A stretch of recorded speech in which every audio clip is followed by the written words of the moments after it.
Bonjour et bienvenue dans votre cours de MindSkid. J'espère que vous allez bien. Dans cette vidéo, nous irons à la découverte du logiciel MindSkid. Nous verrons c'est quoi ces logiciels, quelle est son importance et nous allons découvrir ensemble son interface graphique et le différents cheminements qu'on utilise pour réaliser un projet avec ces logiciels. Voilà, d'abord c'est quoi MindSkid? MindSkid c'est un logiciel édité par la même maison éditrice de Geovia Surpack. Alors ce logiciel vient en complément au logiciel Surpack du fait que avec Surpack vous pouvez faire la modélisation d'un gisement, vous pouvez faire son évaluation et vous pouvez bien sûr concevoir les modèles d'une mine à ciel ouvert ou souterraine, mais vous êtes limité par là. Alors que en réalité, dans un projet minier, les histoires ne se limitent pas là. Dès que vous connaissez un gisement en détail, notamment en ce qui concerne son tonnage, sa teneur moyenne et son volume, vous devez faire la planification pour définir à quel moment spécifique sera exploité ces gisements, sera exploité la partie spécifique d'un gisement, c'est-à-dire tel niveau du gisement sera exploité à telle date, tel autre gisement sera exploité à telle autre date. Cela revient notamment à faire la planification minière. Donc concrètement, MindSkid c'est un logiciel de planification minière et il est travaillé en couplage avec les logiciels Surpack. Donc pour mieux suivre ces cours, nous vous conseillerons d'avoir suivi nos 3 modules de formation, notamment sur la modélisation géologique, sur bien sûr l'estimation des ressources et sur l'analyse géostatistique. Alors une fois que cela est fait, vous pouvez maintenant avoir la possibilité de mieux manipuler les logiciels MindSkid. Alors ça c'est l'interface graphique de MindSkid. Alors comme sur la plupart des logiciels, vous avez d'un côté les menus. Alors pour ce qui concerne les menus, le logiciel MindSkid est très simple parce qu'il n'y a que 2 menus, les menus scénario et les menus spreadsheet. Alors ensuite vous avez la barre d'outils et classiquement ici MindSkid nous présente que 6 outils: l'outil Define Geology, l'outil Model, l'outil Validate, l'outil Setup Schedule, l'outil Create Schedule et l'outil Publish Result. Donc chaque outil a sa fonction, sa spécificité.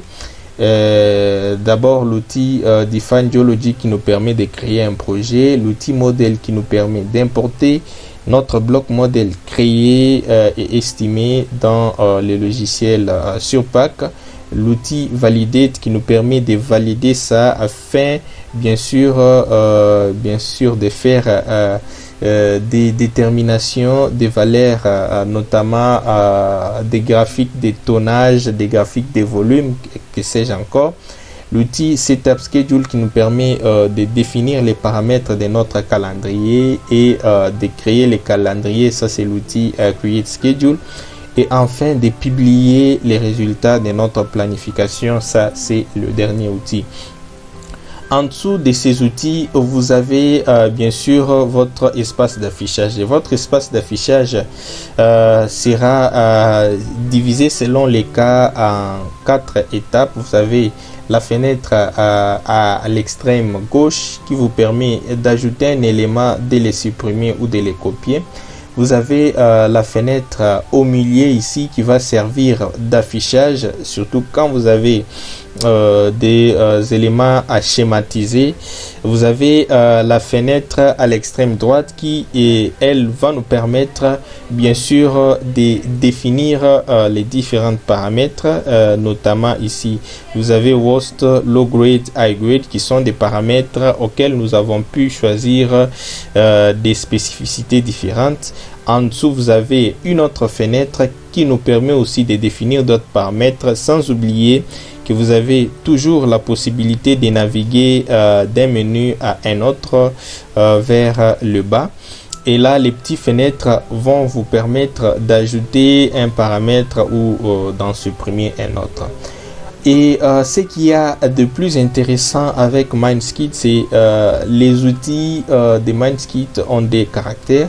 D'abord, le premier caractère, ils ont un caractère dépendant, c'est-à-dire que vous ne pouvez pas passer à bien sûr la création d'un calendrier sans avoir importé par exemple les blocs modèles. Donc vous devez partir étape par étape des blocs modèles à valider, de valider à setup schedule et de setup schedule à create schedule et de create schedule à publish result.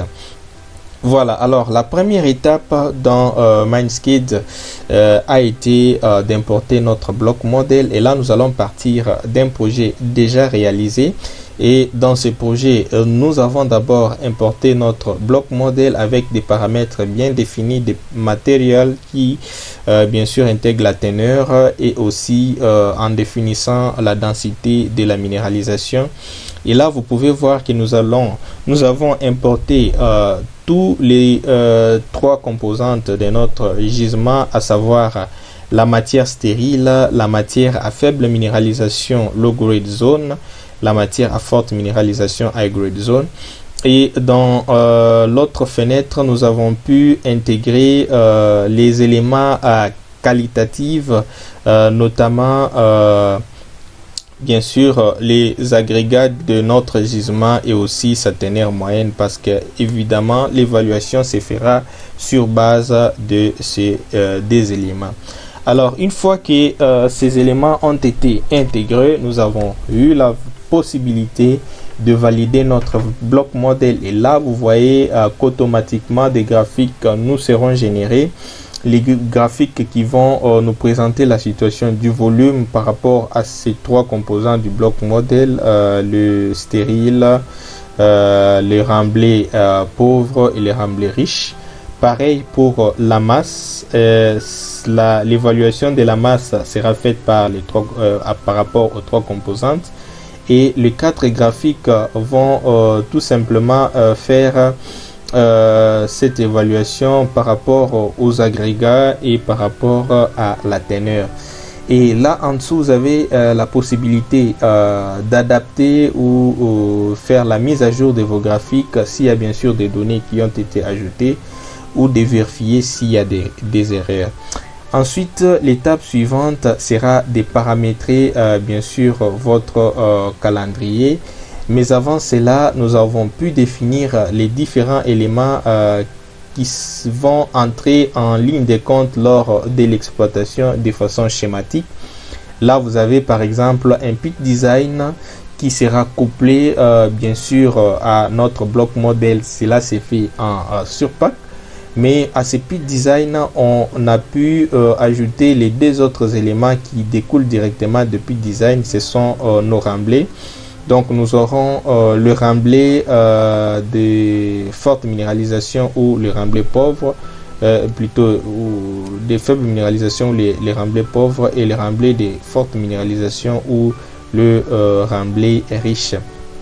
Et ensuite de ces remblais, nous allons faire des excavations pour alimenter bien sûr le concentrateur et ainsi de suite fabriquer la cathode. Donc ces différents éléments ont été intégrés schématiquement d'abord pour faire notre planification, et ensuite nous les avons reliés par des flèches. Et vous voyez là, chaque flèche doit bien sûr définir les types de remblais. La flèche qui quitte par exemple du pit design à notre remblai pauvre est bien sûr paramétré comme une flèche low grade zone, c'est-à-dire de faible teneur.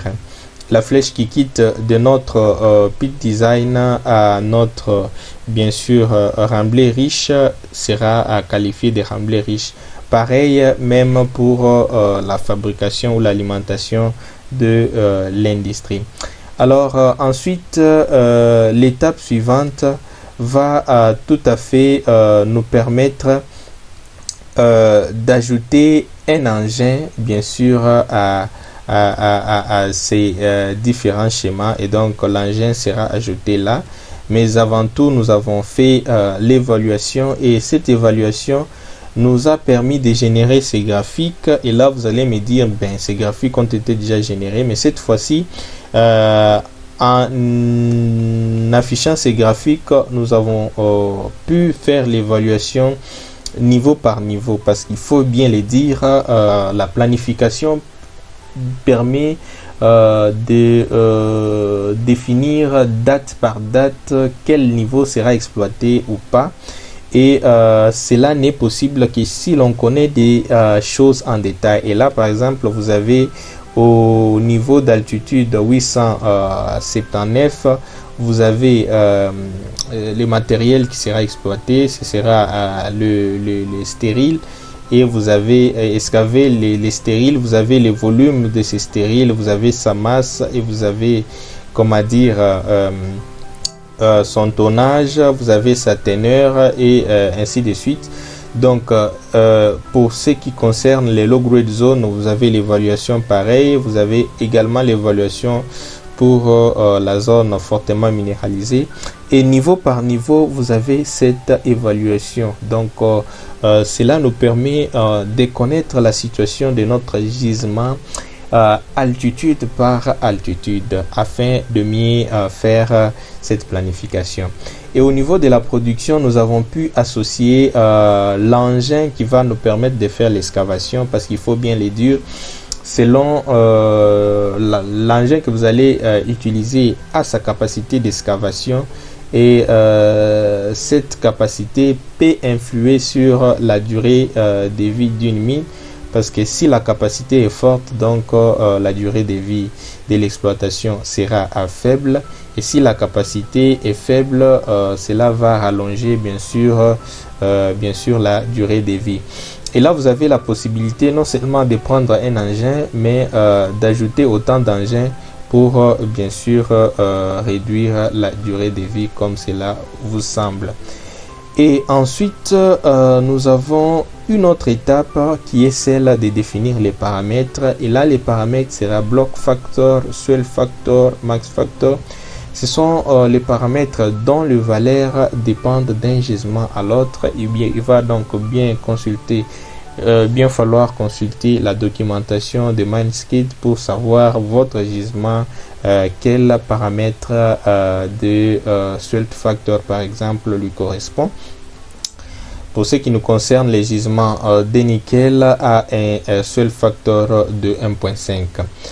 Et ensuite, vous avez la possibilité de paramétrer votre calendrier. Et votre calendrier, vous allez les paramétrer par rapport aux jours ouvrables et aux jours fériés. Et ensuite, vous avez la possibilité, bien sûr, de créer votre calendrier. Et en créant les calendriers, vous avez ces deux éléments.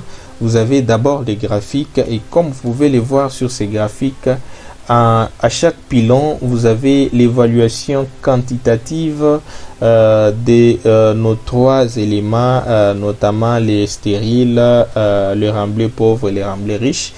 Et là, vous pouvez les voir en termes de pourcentage chaque fois que vous approchez une zone bien spécifique. Et donc, le deuxième élément, c'est celui qui vous permet bien sûr de voir votre bloc modèle paramétré en couleur, et ça c'est mouvable. Et vous pouvez voir que les blocs en chocolat, ce sont des blocs qui seront excavés en premier, comme nous montre la légende ici. Donc le 1er janvier 2022 sera la période où on va excaver les blocs chocolat, et ça va durer jusqu'en 1er janvier 2024 où on va entamer la partie verte. Et si vous voulez voir schématiquement comment va se faire l'excavation, sachez que ça, vous pouvez visualiser sous forme d'une vidéo. En cliquant sur l'outil Play, vous pouvez tout simplement observer comment l'excavation sera faite et vraiment c'est très magnifique.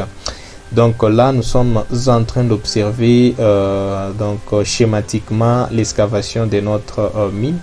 À vous de voir ou de mouvoir votre bloc modèle pour mieux observer cela. Aussi, vous pouvez, une fois cela fait, publier votre planification minière en l'enregistrant par exemple. Une fois que vous l'enregistrez, vous aurez une copie de votre bloc modèle enregistré avec Surpack et vous pouvez tout à fait les visualiser. J'espère que vous avez aimé cette vidéo, une vidéo où nous vous avons présenté en long et en détail les logiciels MineSkid, un logiciel de planification minière. Nous vous donnons rendez-vous pour une prochaine vidéo où nous allons voir dans ces cours comment créer un projet sur MineSkid. Une autre leçon qui va suivre va nous montrer comment importer les blocs modèles créés dans Surpack dans MineSkid et les valider. Ensuite suivra la leçon qui va nous permettre de constituer schématiquement bien sûr notre planification minière en y intégrant notre pit design, constituant les remblais et bien sûr les envoyer dans le concentrateur pour la fabrication des cathodes et tous les autres paramètres intrinsèques, notamment l'engin et sa capacité. Et une toute autre leçon va nous apprendre comment définir les paramètres de notre calendrier et comment créer notre calendrier. Et enfin, seulement, nous pourrons voir comment publier notre calendrier. Alors, je vous donne donc rendez-vous pour notre prochaine leçon où nous allons vous apprendre comment créer un projet sur MineSkid.